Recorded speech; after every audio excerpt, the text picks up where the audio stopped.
I was asked to introduce Engl. Engl JAHRSETZ.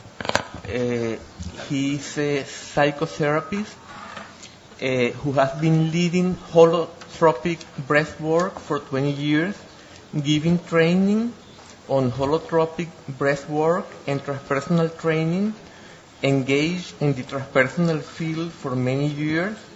He is the current president of the EuroTAS, which is the European Transpersonal Association, and a member of the ITA, which is the International Transpersonal Association, the international board. On the personal level, so far as I know him, he is a really warm, straightforward, non-authoritarian and communicative fellow.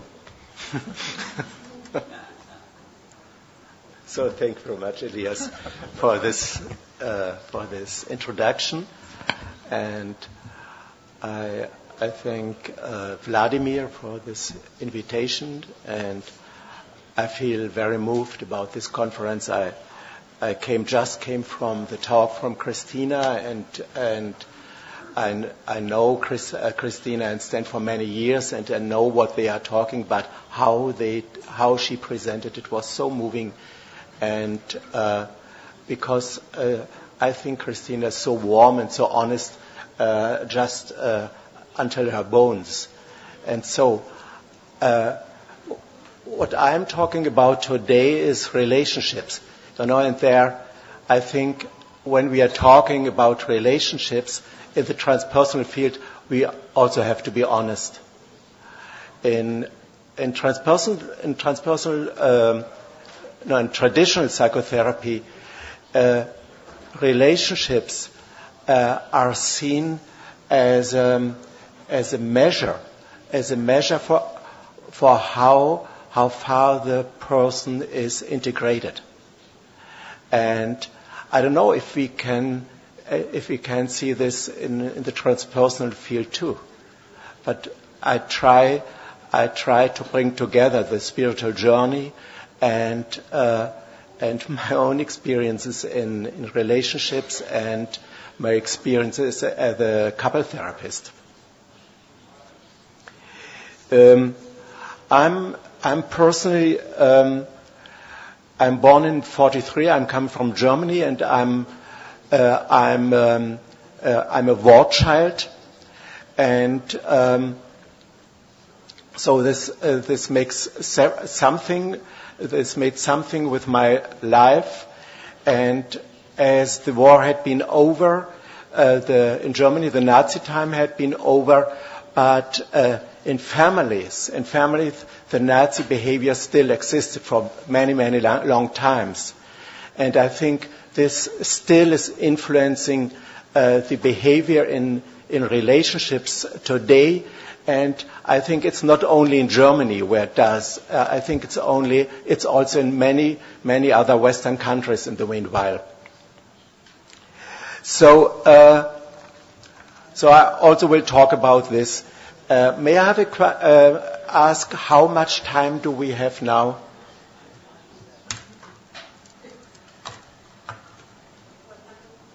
It is now 11:15.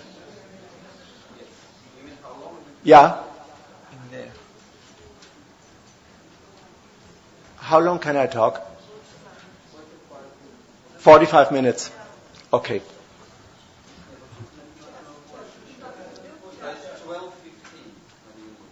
12:15. Okay, 12:15. Okay.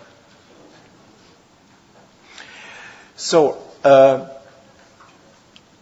I'm starting with a description of Thich Nhat Hanh. He described the legend of Buddha's enlightenment.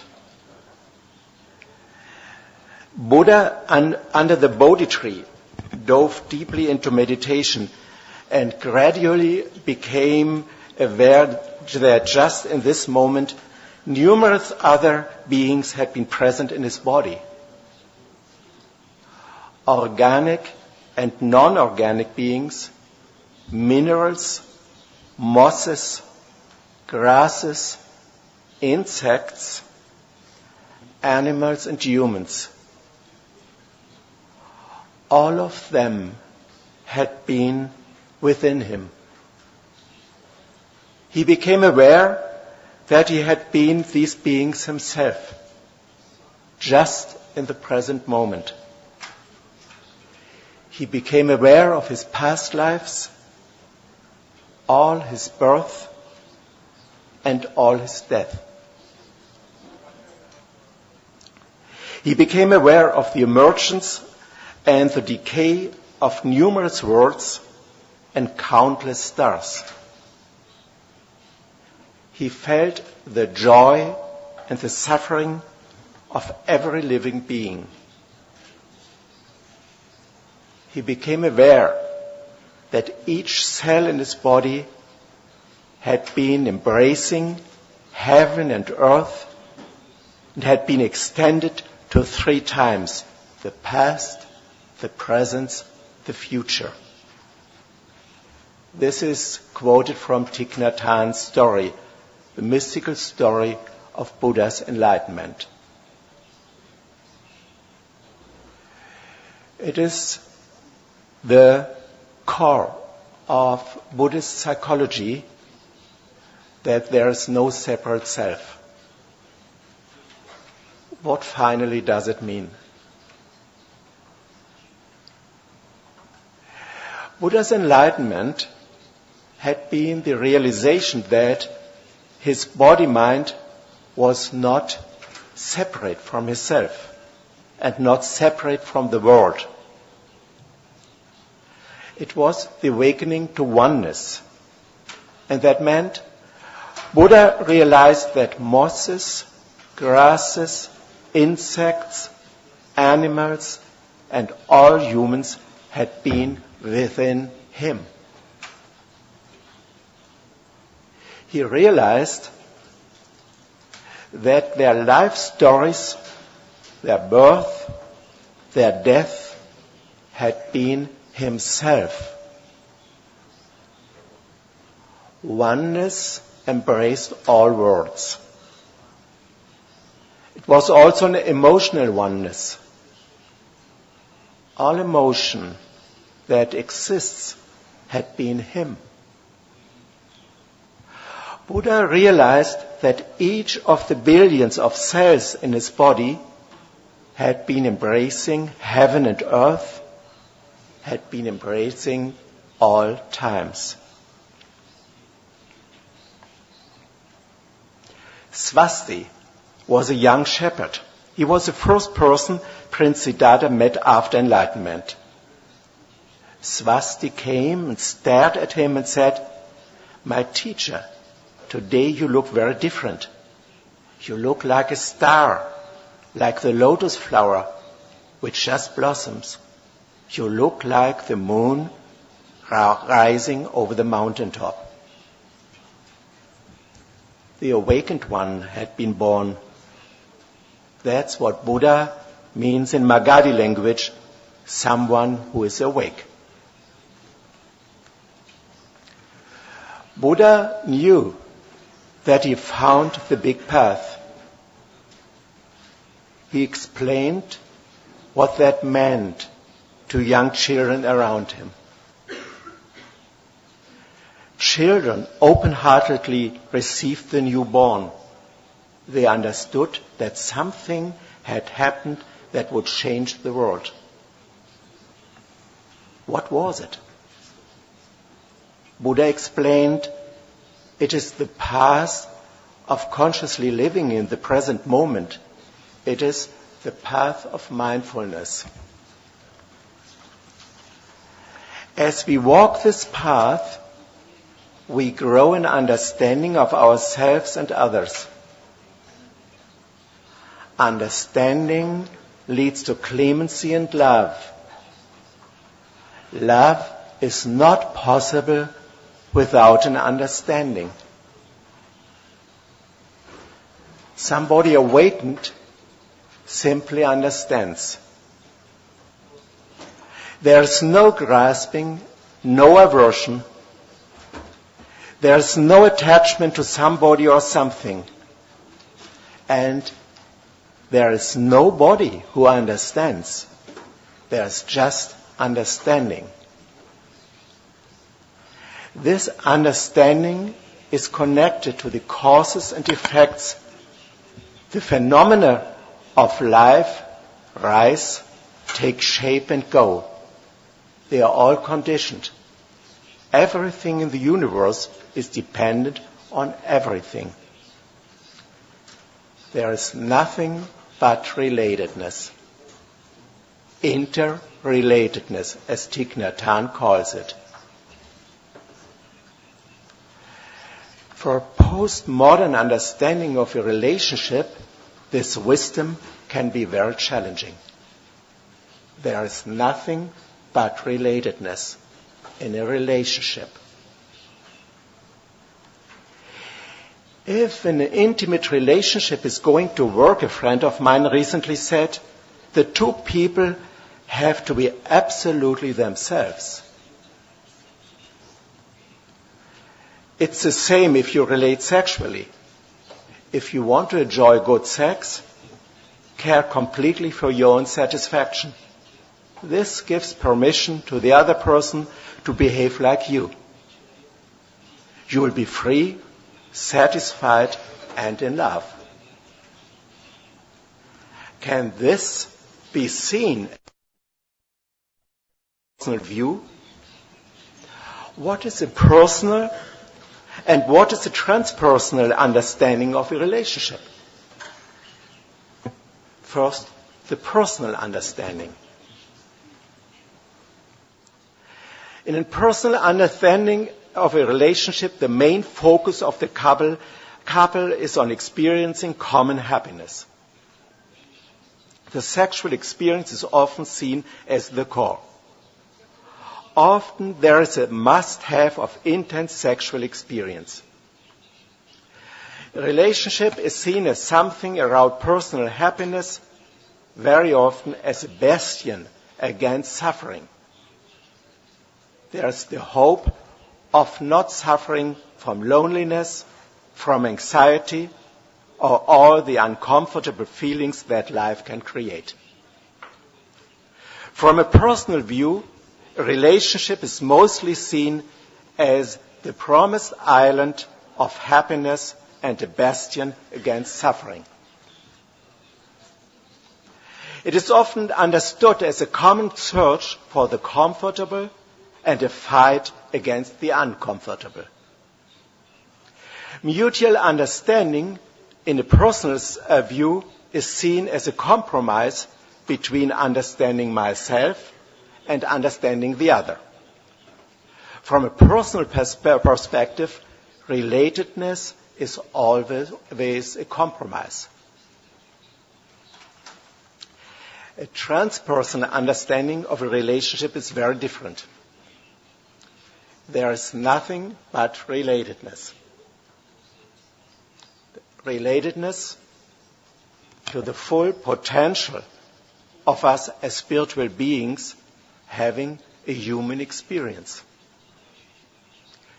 Relatedness to all the minerals, the plants, the animals. Relatedness to all humans, no matter what race or culture they belong to. Relatedness to the wealthy and to the poor. Relatedness to people we like and to people we dislike. That also means to accept our enemies as our teachers, as the Dalai Lama says. And lastly, relatedness to our friends, to our close friends, and to our beloved ones. The legend around Buddha's enlightenment describes the realization of universal relatedness as an experience in the body. Mosses, minerals, animals, humans replace the natural organs. This might be an allegory expressing how existential and over-essential it is to realize all these conditioned dependencies. In a world in which there is an increasing extinction of the diversity of species, of plants and animals, of the diversity of cultures, we may become alert to how endangered the life of the universal body is. Chasing for happiness in a transpersonal understanding becomes relative. The main focus is on understanding how the two people, how the two beloved ones give expression to the evolution of our world. While relating, we give expressions to the evolutionary impulses that we are ourselves. Suffering is acknowledged in the relational life to teach us compassion and to teach us opening our hearts more and more towards unconditional love. The realization of relatedness with our beloved ones leads to acceptance, to the acceptance of ourselves and the other as different organs in one body. It is the acceptance that everything is perfect in life. This is the mystery. It is the integration of love and of truth. When we talk about transpersonal views, we always have to include the viewer's view. We can't have transpersonal visions, thought and emotions from a personal and from a transpersonal view. If the transpersonal is seen from the perspective of the personal, it is seen as a further expectation the person has to fulfill. A transpersonal relationship from this view is a better personal relationship. Better means equipped with better, higher qualities. For example, relating to each other and also relating to the divine. Relating maybe to something higher, how people say. Something higher which is more than the relationship. The personal view of the personal perspective of a transpersonal understanding of a relationship fits into a world of separatedness, individualism, and competition. Postmodern relationships are often measured in terms of ideal expectations. Also, its spirituality can intermingle or be mixed up with ideal expectations. Intimate relationships in modern Western societies tend to be overloaded with social and ideal expectations. The intimate relationship should grant to the individual what the postmodern life is not able to give. Sense, intensity, authentic experience, and fulfilled love. It is all about strengthening the individual personality, maybe to protect it from falling apart. Relatedness within a modern intimate relationship has been written in lowercase letters. So is the mutual understanding on a deep level. Very often, modern couples are used to exchanging opinions, and then they finish the discussion with smiling lips and closed hearts. This is mine, that is yours, we are independent. I think nowhere else we are able to see more clearly what the attitude of the ego is and what amounts of the suffering it generates. Only one look at the high separation and divorce rates in Western countries speak volumes. They seem to be particularly high within relationships of psychiatrists and psychotherapists. There is a permanently growing number of single households in some European countries. The suicide rate of middle-aged persons is the most frequent cause of death in many European countries. The highest rates is in Japan and in Switzerland. I don't know if there is a statistics for transpersonal therapists and spiritual leaders. It would be interesting if the transpersonal grounding makes a difference at this point. The postmodern mind today seems to avoid and to deny the human existence of relatedness. This mainly happens in close relationships. There is not much awareness, there's none or very little understanding about relatedness. And Buddha has taught us that without understanding, we won't find clemency, compassion, or love. I come to another point, I call it beyond the romantic. There is a book of Don Beck and Christopher Cohen. They did research on different levels of consciousness. And some of you will know this theory. May I ask who knows it? Who is familiar with it? It is spiral dynamics. Okay. These levels of consciousness are named in different colors. Now I relate to the green level. I relate to the green level, which is in Beck's and Cohen's research known as the most advanced level on a personal tier. The green spiritual subculture seems to speak a different language. Relatedness there seems to be the highest value. Connectedness and warmth of the heart seems to be crucial. The main focus is there in the green subculture, a non-hierarchical structure, a simple lifestyle, economical success has often been smiled at. The value system is multicultural. Efforts are made to integrate marginal groups and the outcasts of the world. There's an ecological orientation and openness to the spiritual that is not connected to a specific religion.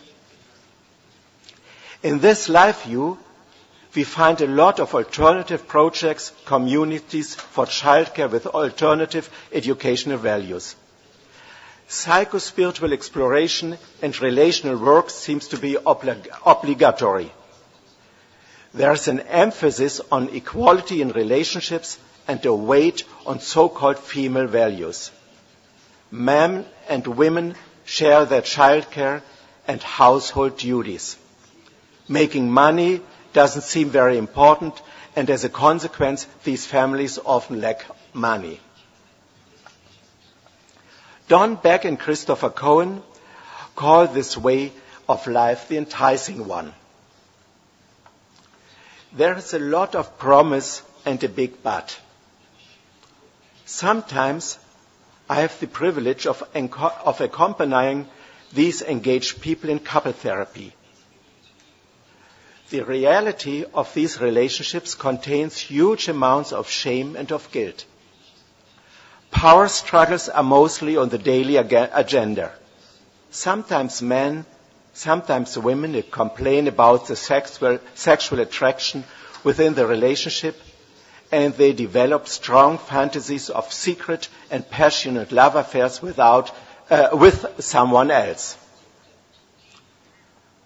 There is a huge number of books, of self-help programs, of workshops in Western Tantra, soul partnership, and so on.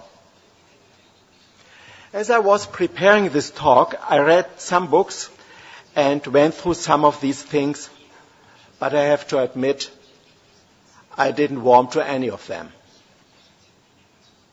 In the 90s, in Germany, there was a run on Tantra seminars. However, this interest has decreased today, and I think economical problems are not the only reason. A woman recently told me that she prefers normal sex to Tantra sex, because the latter, for her, feels overloaded with expectations. You are chasing for peak experience for one after another, and you think finally life will turn to this state. But this is not true. It is like the horizon. Children sometimes make efforts to reach it. It is so exhausting, the woman said. When I discuss these themes with people of the young adult generation, they often object that those practices feel artificial for them. Sexual relations for young people, particularly those raised in divorced families, are not as taboo as they had been for our generation. I can see that these people show more interest in what is happening between people in their daily lives. Their relational interest seems to be focused more on everyday behavioral patterns and how love is realized in daily life than on sexual activity and peak experiences. When Beck and Cohen talk about the enticement of the green lifestyle, there is a lot of promise to relate, very little realization, and much fatigue. This transpersonal view of life seems to be the transpersonal seen through the glasses of the personal.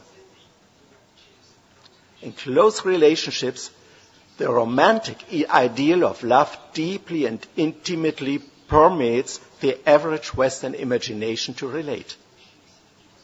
As far as I can see, the romantic concept of love within the transpersonal scene is often connected to spiritual expectations. Unfortunately, spirituality and the ideal have become mixed up and leading to a more rigid ideal concept of relational love. Originally of European medieval origin, romantic love described the pattern of courtly love. An economically poor but spiritually rich musician, mostly a singer with harp, sought to reach the heart of a rich and married woman who apparently dreamt of redemption from feudal rules. The romantic ideal of love contains a lot of suffering and only a little satisfaction. Sexual fulfillment has become spiritually banked. As I studied the structure of medieval courtly love, I found that they always contained a triangle: the harp singer and his adored feudal lady, the husband of feudal state. It is said that the husband allowed this courtly love relationship to stabilize a marriage within a social rigid vessel. The man needed this triangle to maintain his power over the female.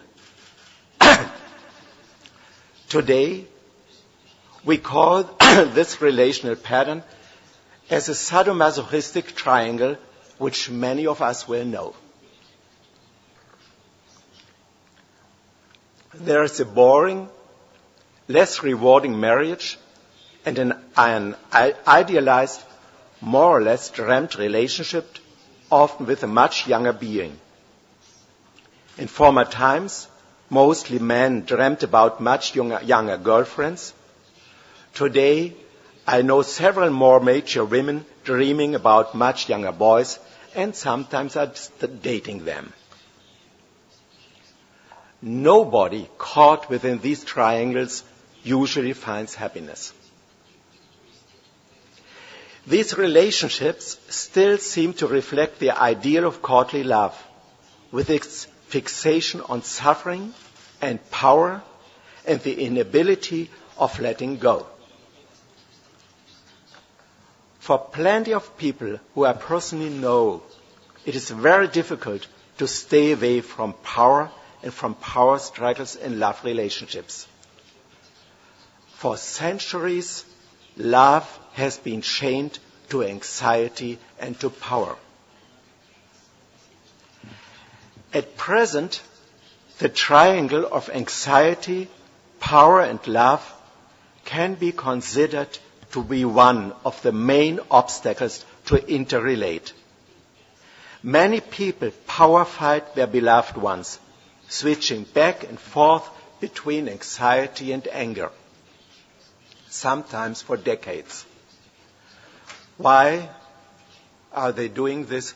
Because they are afraid of love. The pattern can be seen as a hindrance, as a stumble stone on our spiritual path. I think it's more a rock. Today, we have the option of either forgetting about close relationships or of daring the leap in consciousness and just to love. The attachment to become somebody in a relationship has to be given up. This means considering that our beloved ones are not the gods or the goddesses that romantic love has made them out to be. Maybe we'll dare to see our beloved ones as very normal people, male and female expressions of human beings who have the ability to open their hearts and give and receive love. A man might consider that his beloved woman is not a goddess, but a woman with maybe magical qualities, yet also squared shadows, and so on. And finally, a wonderful heart. A woman might see that she doesn't live with a god, but with a representative of the male sex, who, like her, very imperfectly seeks happiness for love and true liberation, which is relatedness. The life on our planet is a mystery. Everything is interrelated to everything. It is the holy body of a relationship that contains the universe. There is no need for this holy mystery to be topped by an ideal or by the romantic ideal.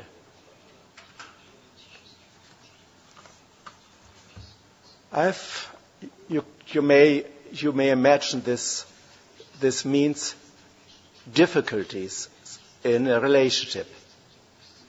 And so I relate to the perinatal journey, and which is a place where you can experience wholeness from a point where you are not enlightened.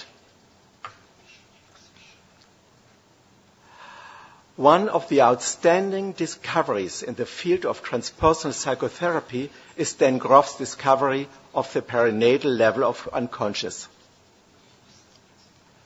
Some of you will be familiar with Stan Groff's concept of perinatal matrices. Those who know the perinatal from personal experience will have strong memories from its existential character. Integral emotional states, madness, birth and death, unexpected insights and mystic experiences. Perinatal experiences are experiences of wholeness, of body, mind and spirit. Perinatal experiences reflect all-encompassing interrelatedness. every detail of the perinatal experience can be seen as a mirror of the conditio humana, which shows a spiritual being who experiences human life. The human existence as experience between birth and death. The perinatal experience teaches us that human consciousness is an ongoing process of identification and letting go of it, with possibly everything that exists in the universe, and that our journey through these processes of identification has the purpose of healing. Healing humankind from the wound of egocentrism, which is the wound of death. When enhanced states of consciousness, known, for example, from holotropic breathwork, from psychedelic experience, from shamanic states, and so on, the perinatal process is beginning to happen, an observer may witness a decrease or loss of ego control and a build-up of bizarre energies and body movements. The shape of body and mind will change to become an integral expression of the collective, archetypal, transpersonal field around them. In this moment, we become witnesses of a shift in perception from an ego-centered view to an awareness of an encompassing interrelatedness. As we have passed the perinatal passage, we might have become aware that liberation on our path has very little to do with the have or have not of certain experiences, because all experiences are impermanent, the good and the bad ones, experience of hell and of heaven.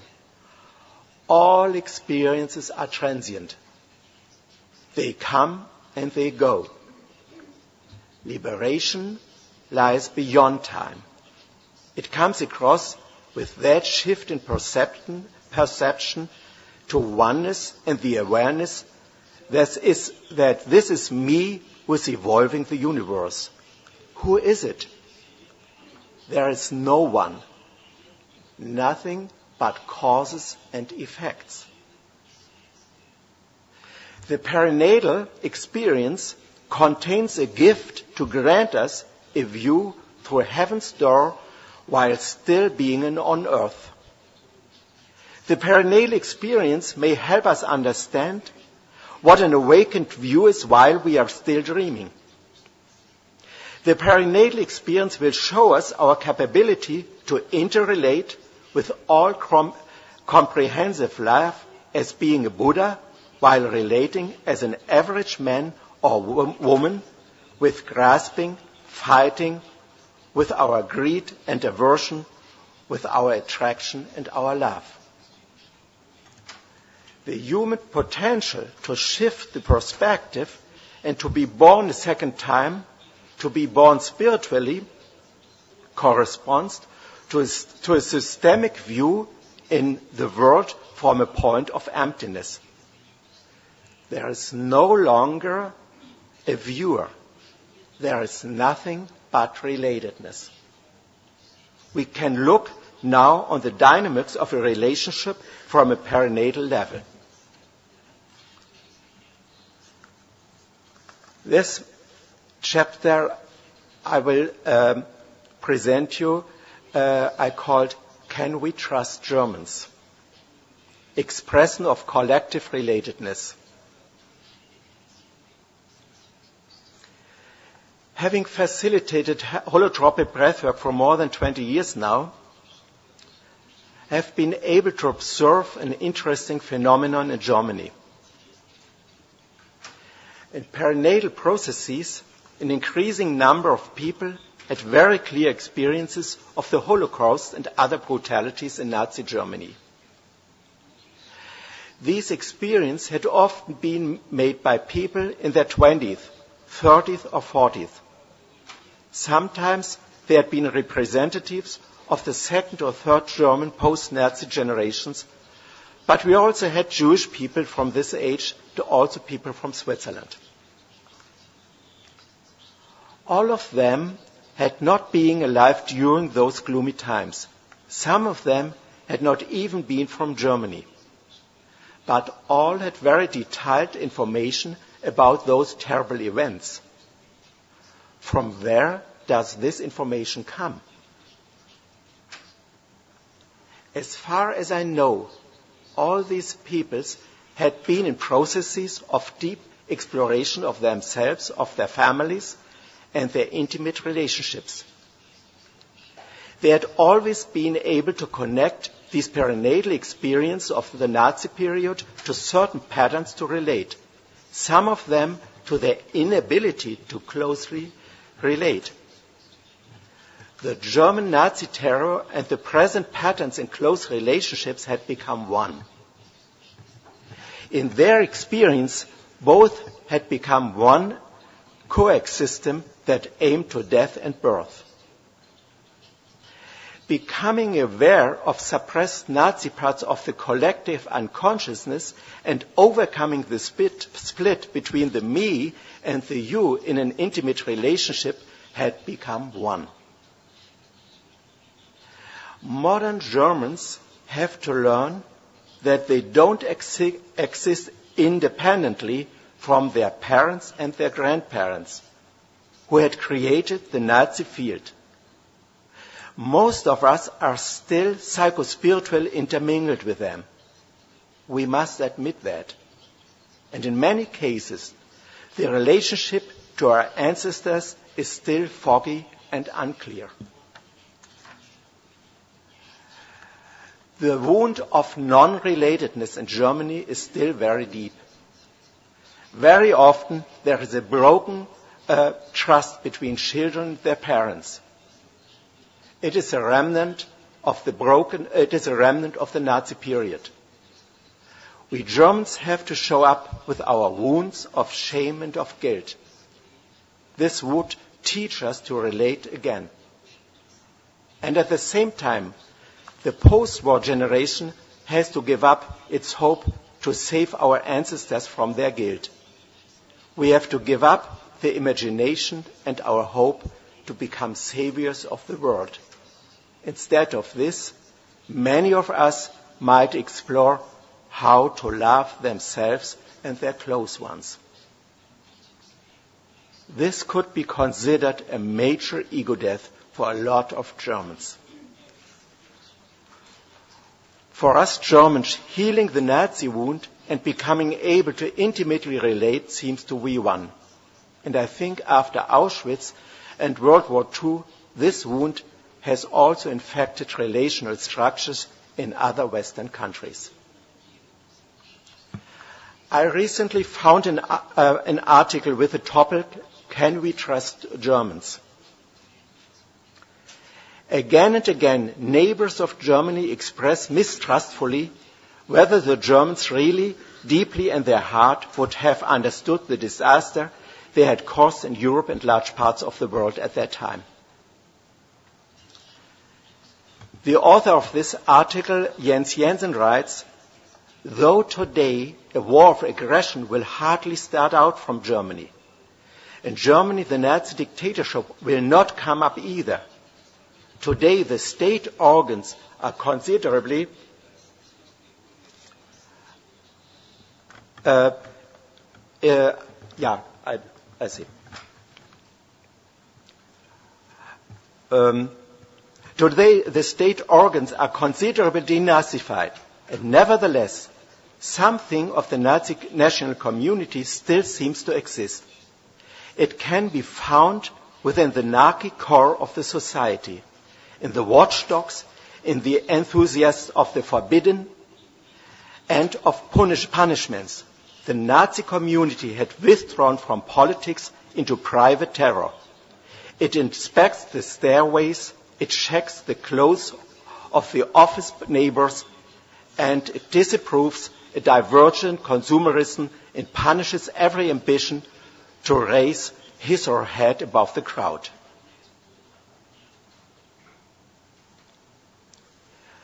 We have to look a bit below the shining facades of our relationships. We will very quickly find the unresolved trauma of the collective. And there is a lot of silence surrounding it. Silence, not talking about essential things, is the most important symptom. It doesn't mean that couples don't talk. It means that there is a general tendency to avoid speaking about the essential, about what really embraces the core while we are relating. There are lots of talks about the irrelevant issues of this moment, many about organization of things, of persons, of needs. At the same time, there is a huge desire to touch the heart of the beloved ones. Sometimes it happens. Yet, as our hearts are imprisoned by denial and silence, at the same time, they also bear the potential of liberation. Why do intimate people deny intimately relating? Silence often covers huge amounts of shame and guilt.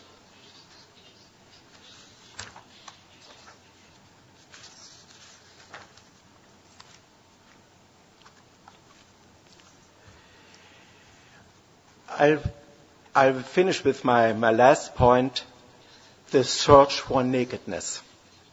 Bodies of anxiety and bodies of love. There is nothing but relatedness. At present, there is much awareness in Western countries that humankind is widely interrelated. Oneness seems to be realized on a global plane. From the flow of information on the internet to global warming, from multinational economies to emotional states of persons far away from them. As the multinational bank Lehman Brothers went bankrupt in 2008, this was connected to the emotional system of the worldwide customers, even if they had never heard of the company. But people around the world lost their money, and this loss met their emotional systems. Plenty of them had reacted full of greed, grievance, and anxiety. Oneness on earth is realized on a large scale, but it is a realization on the basis of anxiety. The world community co-created a common body of anxiety. It is a body of facades, a body of an as-if community, a body of why-you identity. Bodies of anxiety are interrelated to hedge funds and other risky business ventures. They are the shining glass facade bodies of industrial temples. Bodies of anxiety may show up with glitter and shining glass facades. Bodies of anxieties may come with well-fashioned appearances that populate a world of show. And it's not rare that the glitter on the stage is interrelated to desperation, loneliness, frozen bodies, and other dissociated splits behind the scenes. Today, we will rarely find independent individuals or collectives. They are all intermingled. And the smaller ones has to become afraid of being swallowed by the more potent ones. Today's awareness of oneness is interrelatedness, but it is accompanied by strong anxiety. It is the paradox of what Buddha discovered. There is no love, but love is what really matters. Why is it so difficult to realize love in daily life? Love with our beloved ones. Because we are afraid to show up nakedly. That's the burning desire when we fall in love with somebody. To see the person nakedly, to touch and caress.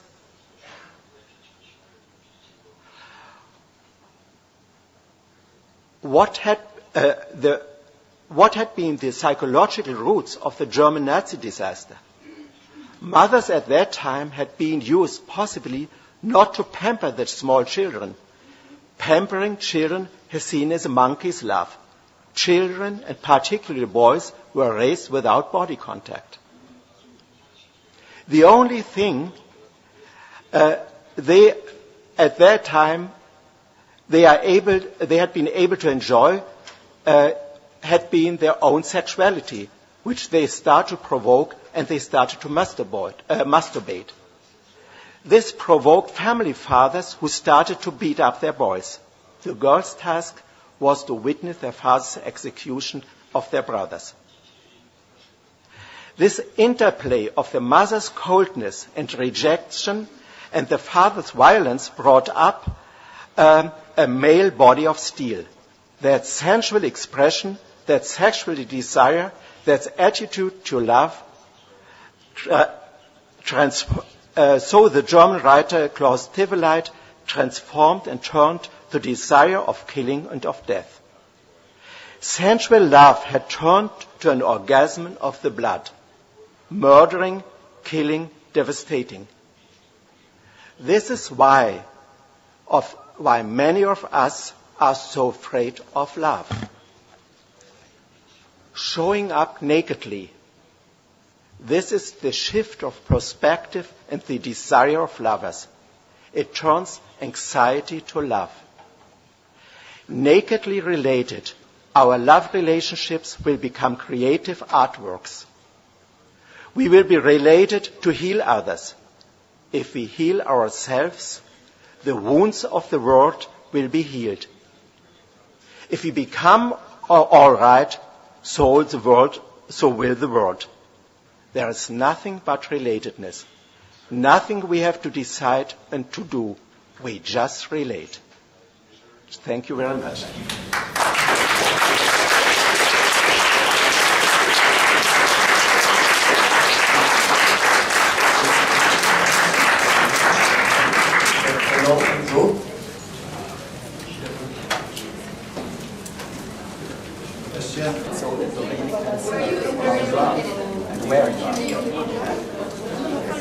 Is there levels anywhere you can refer to for somebody to see the level of integration of a relationship?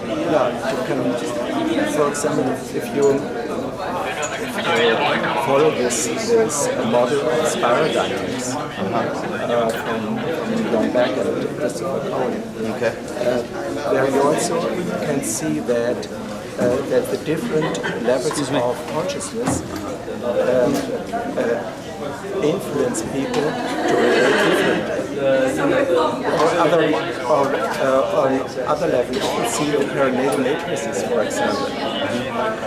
You see that people, for example, stuck in first or second or third matrix with very different relationships. For example, the second matrix, they don't have feelings to each other. They don't have sex. Everything is an obligation. Okay, that's the second matrix. Yeah, the third matrix, for example, everything is a fight. Okay. Everything is fight. Everything is intense. That's in the book of Stan. About the matrices, there are many books of Stan where you can. This is very interesting. So the first matrix is it reflects the relationship as the first presentation can move on unless you want to attend this one.